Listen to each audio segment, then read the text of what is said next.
जय हिंद। आज के इस वीडियो में हम डीएलएड सेकंड सेमेस्टर हिंदी का पहला और दूसरा चैप्टर रिवीजन करने वाले हैं। इस चैप्टर से जितने भी महत्वपूर्ण प्रश्न बन सकते हैं सभी प्रश्नों को लिया है। तो पहला प्रश्न है, भाषाई संप्रेषण के कौन कौन से दो रूप होते हैं? श्रवण और पठन, ग्रहणशील और अभिव्यक्ति, लेखन और वाचन, प्रवचन और वार्तालाप। तो भाषाई संप्रेषण में कौन कौन से दो रूप होते हैं? तो भाषाई संप्रेषण में ग्रहणशील और अभिव्यक्ति। भाषाई कौशल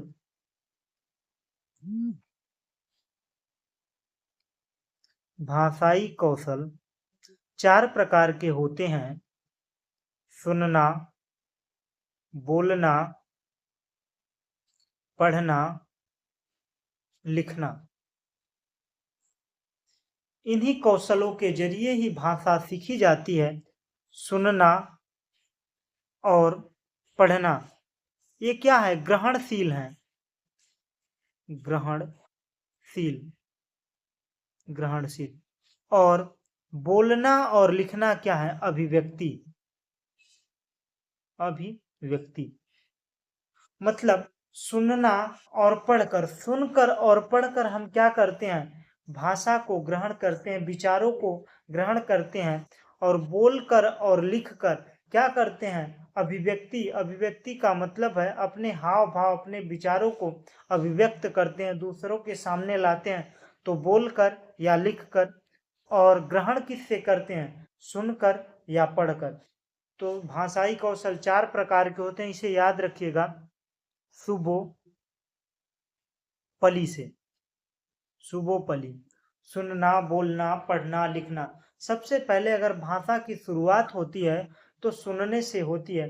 पहले बच्चा सुनता है, फिर बोलता है, बोलने लगता है तो फिर क्या करता है? उसको पढ़ने लगता है, पढ़ने के बाद लिखना लास्ट में होता है। तो एक क्रम होता है भाषा सीखने का, जो नेचुरल क्रम है। कौशल किसे कहते हैं?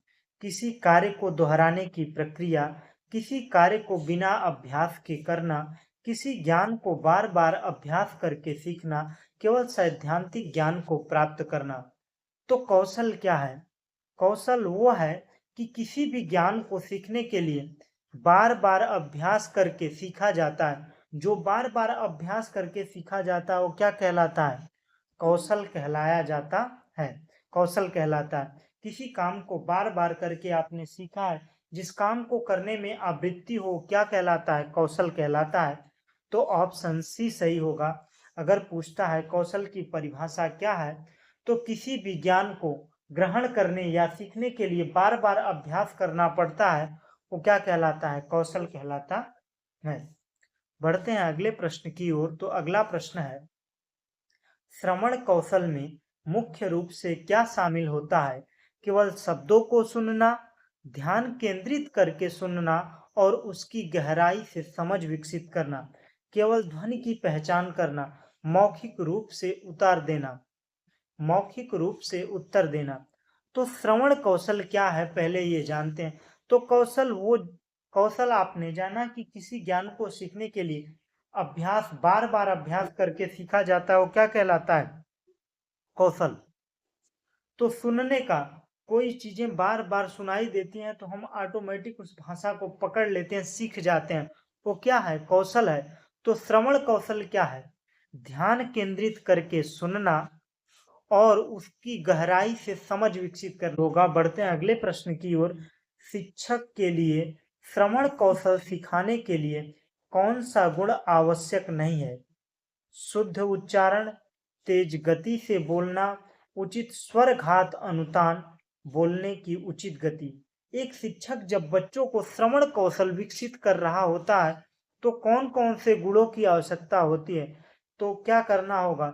एक शिक्षक को चाहिए कि वो शुद्ध उच्चारण करे, तेज गति से बोलना ये उचित नहीं है। अगर टीचर तेज से बोलेगा तो बच्चा उतनी, अभी श्रवण कौशल विकसित हो रहा है तो बातों को पकड़ नहीं पाएगा, अपनी समझ नहीं बना पाएगा, तो श्रवण कौशल विकसित नहीं हो पाएगा। तो उसके लिए शिक्षक को क्या चाहिए? उचित स्वर घात अनुतान, भाषा में उतार चढ़ाव जिससे भाव प्रकट हो सके वो जरूरी है। तो अगर वो बोल रहा है तो उसके बोलने में अगर श्रवण कौशल बच्चों में विकसित कर रहा है तो उसके भाषा में आवाज में उतार चढ़ाव होनी अति आवश्यक है। बोलने की उचित गति होनी चाहिए, ना ही ज्यादा तेज बोले और ना ही ज्यादा धीरे बोले। एक बेहतर गति से जिससे उनमें परस्पर मेल जोल बना रहे। अगर तेज बोलेगा, तेज गति से बोलेगा तो समझ में नहीं आएगा। अगर ज्यादा स्लो बोलेगा तो क्या होगा, बच्चे बोरिंग फील करेंगे।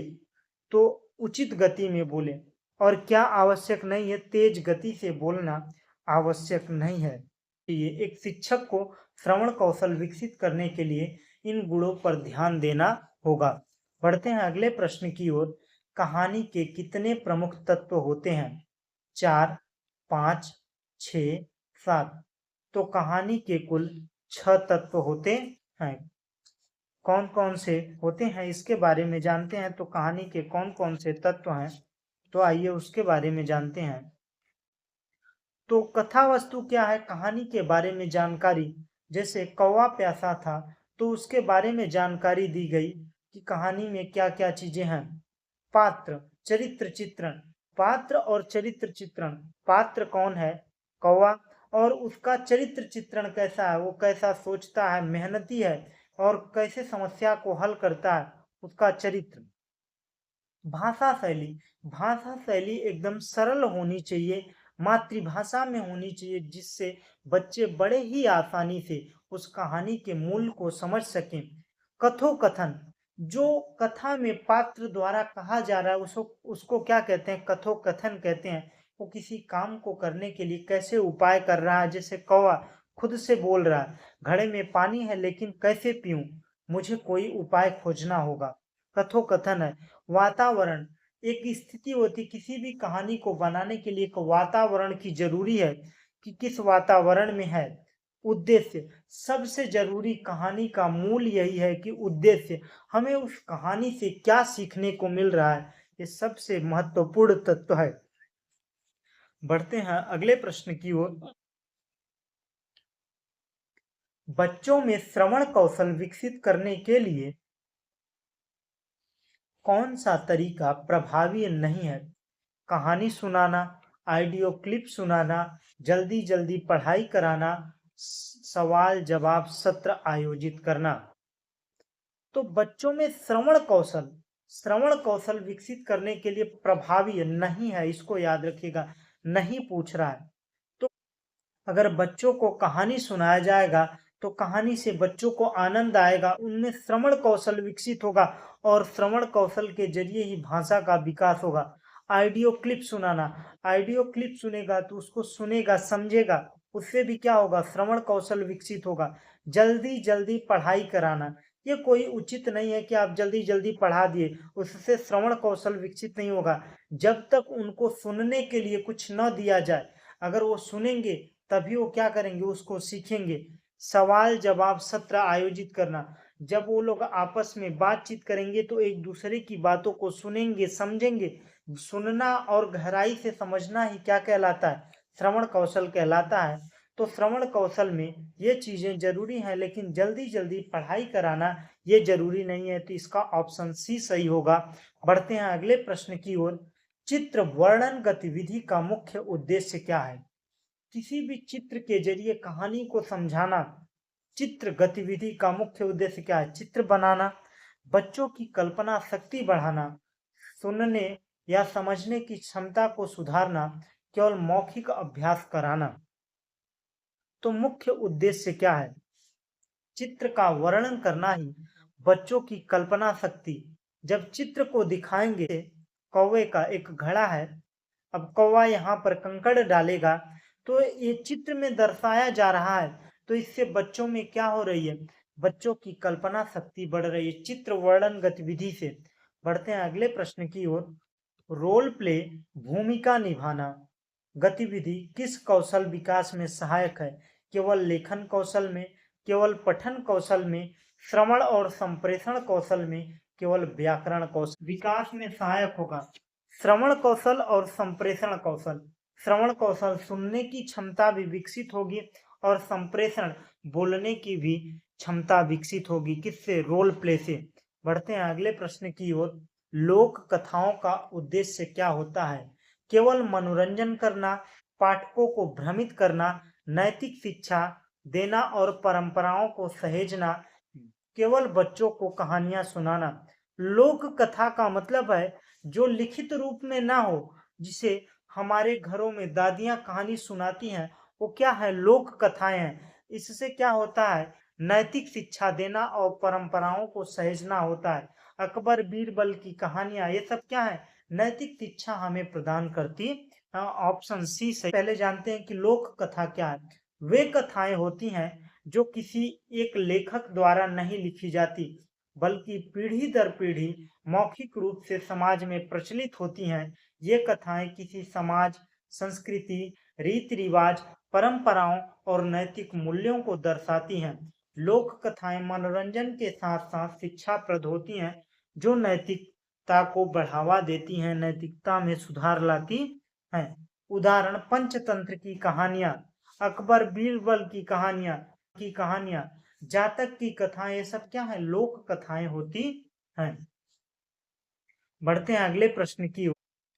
कहानी छोटी रचना है, यह कथन किसका है?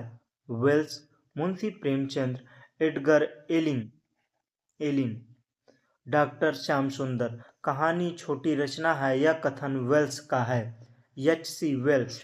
मुंशी प्रेमचंद ने कहा, कथन है कि कहानी ऐसी रचना है जिसमें जीवन के किसी एक मनोभाव को प्रदर्शित करे।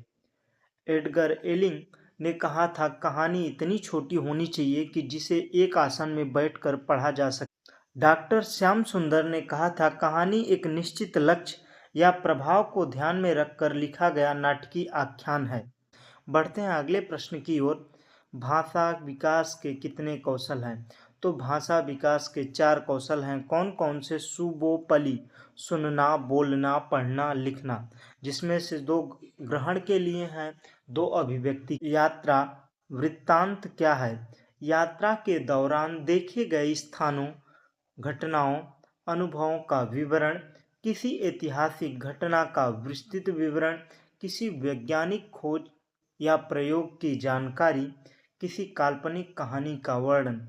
तो यात्रा वृत्तांत क्या है कि यात्रा के दौरान देखे गए स्थान, उनमें होने वाली घटनाओं, अनुभवों का विवरण ही क्या कहलाता है? यात्रा वृत्तांत कहलाता है। एक अंग्रेजी लेखक ने कहा था कि 12 वर्षों तक रहकर किसी पुस्तकालय में अध्ययन करने पर जितना ज्ञान प्राप्त होता है, उतना ज्ञान एक वर्ष की यात्रा से प्राप्त हो जाता है। तो यात्रा वृत्तांत कितना जरूरी है कि उसने पूरी जीवन लगा दी यात्रा को भ्रमण करने में, अनुभव को सीखा। वो बड़े आसानी से आपको यात्रा वृत्तांत में पढ़ने को मिलता है, उसके अनुभव को सीखने को मिलता है। तो इसका ऑप्शन ए सही होगा। बढ़ते हैं अगले प्रश्न की ओर। कहानी शिक्षण का निम्नलिखित में से कौन सा उद्देश्य है? कहानी शिक्षण, अगर बच्चों को कहानी पढ़ाई जा रही है तो उसका उद्देश्य क्या है? मनोरंजन करना, नैतिकता को बढ़ाना, बालक की कल्पना शक्ति को बढ़ाना, विचारों को व्यक्त करने की क्षमता को विकसित करना, इनमें से सभी। तो कहानी शिक्षण का निम्नलिखित में से कौन सा उद्देश्य है? तो इनमें से सभी। ऑप्शन डी सही होगा, क्योंकि बच्चों का मनोरंजन होता है, नैतिकता का विकास होता है। अगर हम वीरता की कहानी सुनाते हैं तो बच्चों में वीर भाव आता है। बालक की कल्पना शक्ति, कौवा कंकड़ डाल रहा था, वो सोच रहे हैं, ये कल्पना कर रहे हैं, उनकी कल्पना शक्ति बढ़ रही है। विचारों को, अपने विचारों को व्यक्त करके अगर आप बताएं कि इसी कहानी पर आधारित कहानी बनाओ, तो क्या करेगा? अपने विचारों को व्यक्त करने की क्षमता विकसित करेगा। तो कहानी शिक्षण इसलिए जरूरी है। तो इनमें से सभी ऑप्शन सही होगा। बढ़ते हैं अगले प्रश्न की ओर। मुंशी प्रेमचंद की प्रसिद्ध कहानी कौन सी है? पंच परमेश्वर, रामचरितमानस, शकुंतला, मेघदूत। तो मुंशी प्रेमचंद की कहानी है पंच परमेश्वर। ऑप्शन ए सही होगा। अब चैप्टर 2 की तरफ बढ़ते हैं। अगर आपको ये वीडियो अच्छा लग रहा हो तो वीडियो को लाइक कीजिए, चैनल पर नए हो तो भाई यार प्लीज़ यार जाके सब्सक्राइब कीजिए। बढ़ते हैं अगले प्रश्नों की ओर। तो प्रश्न क्या है जानते हैं। चर्चा किसे कहते हैं? क्योंकि इस पाठ का नाम ही है चर्चा, तो चर्चा किसे कहते हैं? किसी विषय पर विचारों का आदान प्रदान करना या किसी कहानी कविता का पाठ करना, अकेले में किसी विषय पर सोच विचार करना, केवल शिक्षक द्वारा दिए गए निर्देशों को सुनना। चर्चा क्या है? चर्चा दो या दो से अधिक लोगों में की जाती है। यह किसी विषय में विचारों का आदान प्रदान करना। यही ऑप्शन सही होगा, ऑप्शन ये सही होगा। अब जानते हैं कि चर्चा क्या है। चर्चा वह प्रक्रिया है जिसमें दो या अधिक लोग किसी विषय पर अपने विचार व्यक्त करते हैं, तर्क प्रस्तुत करते हैं, परस्पर संवाद के माध्यम से निष्कर्ष तक पहुंचते हैं। इसका उद्देश्य है किसी विषय की गहराई को समझना, दूसरों के दृष्टिकोण को जानना होता है। चर्चा क्या करता है? विचारों को व्यक्त करने का मौका देता है, निष्कर्ष तक पहुंचने का मौका देता है और दूसरे के विचारों को समझने का, दृष्टिकोण को समझने का मौका देता है और किसी भी विषय पर गहराई से समझ बनाता है। चर्चा इसलिए जरूरी है। बढ़ते हैं अगले प्रश्न की ओर। चर्चा मुख्यतः कितने प्रकार की होती है? तो चर्चा 5, 4, 3, 2। तो चर्चा मुख्यतः 2 प्रकार की होती है। एक बाल केंद्रित चर्चा, एक अध्यापक केंद्रित चर्चा। मुख्यतः 2 प्रकार की अध्यापक केंद्रित चर्चा क्या है? अध्यापक केंद्रित चर्चा यह है कि अध्यापक केवल बोलेगा और विद्यार्थी मूक बनकर केवल उनकी बातों को सुनेगा। ये क्या कहलाता है? अध्यापक केंद्रित। और बाल केंद्रित उसे कहते हैं कि बालक के अनुसार, बालक को जो रुचियां हैं, जो ज़रूरतें हैं, उनके अनुसार जो होता है, जो चर्चा होती है वो बाल केंद्रित चर्चा होती। बढ़ते हैं अगले प्रश्न की ओर। तो अगला प्रश्न है समूह चर्चा किसे कहते हैं? चर्चा तो हो गई, अब समूह चर्चा क्या है? एक व्यक्ति द्वारा विचार प्रस्तुत करना, ये व्यक्तिगत भाव हो गया। कई लोगों द्वारा किसी विषय पर विचारों का आदान प्रदान करना, केवल शिक्षक द्वारा दी गई जानकारी सुनना, बिना किसी विषय के औपचारिक बातचीत करना। तो समूह चर्चा किसे कहते हैं? कई लोगों द्वारा विषयों पर आदान प्रदान करना। कई लोग जब बैठकर किसी एक विषय पर अपने अपने विचार देते हैं, वो क्या कहलाता है? समूह चर्चा कहलाता है। जानते हैं, समूह चर्चा एक प्रक्रिया है जिसमें कई लोग किसी विशेष विषय पर अपने विचार साझा करते हैं, तर्क प्रस्तुत करते हैं और एक निष्कर्ष तक पहुंचने का प्रयास करते हैं। इसका उद्देश्य विषय की गहराई को समझना। जो चर्चा का उद्देश्य है वही सामूहिक रूप में होता है और नए दृष्टिकोण को प्राप्त करना होता है। बढ़ते हैं अगले प्रश्न की ओर। स्व अनुभव आत्मकथा। स्व अनुभव आत्मकथा किसे कहते हैं? किसी अन्य व्यक्ति के जीवन की घटनाओं का वर्णन करना, स्वयं के जीवन के अनुभवों और घटनाओं का विवरण, ऐतिहासिक घटनाओं का संगठन, पूरी तरह काल्पनिक घटना पर आधारित कहानी। तो आत्मकथा क्या है? जो खुद के बारे में, खुद के स्वयं के जीवन के अनुभवों के घटनाओं का विवरण होता है, वो क्या कहलाता है? आत्मकथा कहलाता है। और किसी अन्य व्यक्ति के जीवन की घटनाओं का वर्णन होता है, वो क्या कहलाता है? जीवनी। जीवनी कहलाता है। और जो स्वयं के बारे में होता है वो आत्मकथा होता है। तो अब जानते हैं कि आत्मकथा क्या है। आत्मकथा एक साहित्यिक रचना है जिसमें लेखक अपने विचारों की महत्वपूर्ण घटनाओं, अनुभवों और संघर्षों का वर्णन स्वयं करता है। इसमें लेखक अपने विचार, भाव, जीवन में जो कुछ सीखा है उसका वर्णन करता है। इसमें लेखक का दृष्टिकोण, भावना, जीवन से संबंधित चरणों का विवरण होता है। जैसे महात्मा गांधी की आत्मकथा क्या है? सत्य का प्रयोग। एपीजे अब्दुल कलाम की आत्मकथा क्या है? Wings of fire. इन्होंने अपने बारे में बताया कि हमने कैसे जीवन यापन किया है, क्या क्या चीज़ें जरूरी थी, क्या क्या चीज़ें संघर्ष की हमने, वो किसमें मिलती है? आत्मकथा में मिलती है।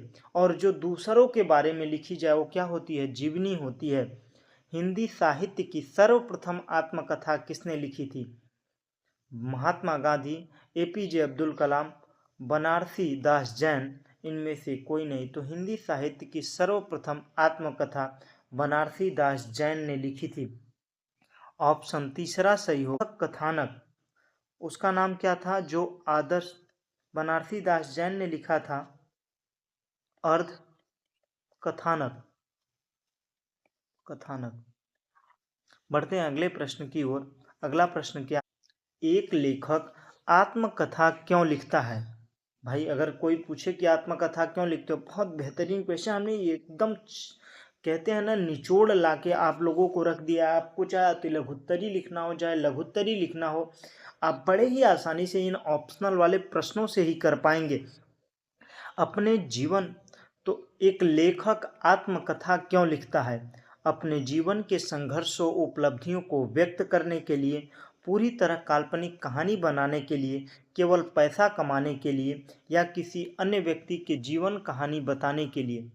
आत्मकथा। तो आत्मकथा क्यों लिखी जाती है? अपने संघर्षों को, अपने अनुभवों को लोगों के साथ शेयर किया जाता है। स्वयं के, जो स्वयं के बारे में लिखी जाती है वो क्या है? आत्मकथा है। और जो किसी अन्य व्यक्ति, वो क्या है? जीवनी है। इसको याद रखिएगा, जीवनी। तो अपने जीवन के संघर्षों उपलब्धियों को व्यक्त करने के लिए लोग क्या लिखते हैं? आत्मकथा लिखते हैं। लेखक क्या लिखता है? आत्मकथा। बढ़ते हैं अगले प्रश्नों की ओर। तो अगला प्रश्न है, आत्मकथा लिखने का मुख्य उद्देश्य? अपने जीवन के अनुभवों को साझा करना, संघर्षों उपलब्धियों को व्यक्त करना, दूसरों को प्रेरित करना, सच्ची घटनाओं को दर्ज करना, जीवन की सीख मूल्यों पीढ़ी तक पहुंचाना। ये आत्मकथा का उद्देश्य है। अगर इन पॉइंट को लिखकर आप लिख देंगे अतिलघुत्तरी या लघुत्तरी में, आपको बेहतर नंबर मिलने वाला है। बढ़ते हैं अगले प्रश्न की ओर। तो अगला प्रश्न क्या है? प्रश्न समाप्त हुए। अगर आपको ये वीडियो अच्छा लग रहा हो तो भाई यार प्लीज़ यार वीडियो को लाइक कीजिएगा, और हमारे चैनल पर नए हो तो भाई प्लीज़ यार चैनल को सब्सक्राइब कर दीजिए। Thanks for watching. जय हिंद।